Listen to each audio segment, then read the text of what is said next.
அதே சுடுதண்ணியில் உப்பு மிளகாவடி. ஐயோ என்னங்க இன்னைக்கு சாப்பாட்டில் கொஞ்சம் உப்பு அதிகமாக இருக்குது, இன்னைக்கு ஒரு நாளைக்கு அட்ஜஸ்ட் பண்ணிக்கோங்க.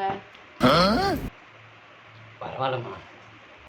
அதே மாதிரி இன்னைக்கு மிளகா பொடியும் கொஞ்சம் புதுசு, காரமும் கொஞ்சம் அதிகமாகிடுச்சுங்க, அட்ஜஸ்ட் பண்ணிக்கோங்க ப்ளீஸ். பரவாயில்லம்மா. ஆம்லேட்டில் எப்பயும் பச்சை மிளகு போட சொல்லுவீங்க, நான் இன்னைக்கு மறந்துட்டேன், அட்ஜஸ்ட் பண்ணிக்கோங்க ப்ளீஸ். பரவாயில்லம்மா, நீ ஆம்லேட் போட்டு கொடுக்குறதே பெரிய விஷயம், இதை நான் அட்ஜஸ்ட் பண்ண மாட்டேன்னா? என்னங்க பாலாத்தி தரட்டுமா நானு? வேணாமா. Oh my god. உப்பு போட்டுட்டு அப்புறம் சர்க்கரைக்கு பதிலாக உப்பு போட்டேன், இன்னைக்கு ஒரு நாள் அட்ஜஸ்ட் பண்ணிக்கங்க அப்படின்பா. வேணாடா சாமி. என்னது? What? சும்மா பேசிட்டு இருக்கமாமா. சும்மா பேசிட்டு இருக்கமா.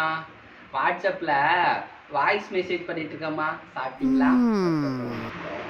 எவ்வளோ அட்ஜஸ்ட் பண்ணி போறாரு, இப்படி ஒரு புருஷன் கிடைக்க நான் கொடுத்து வச்சிருக்கணும்ப்பா.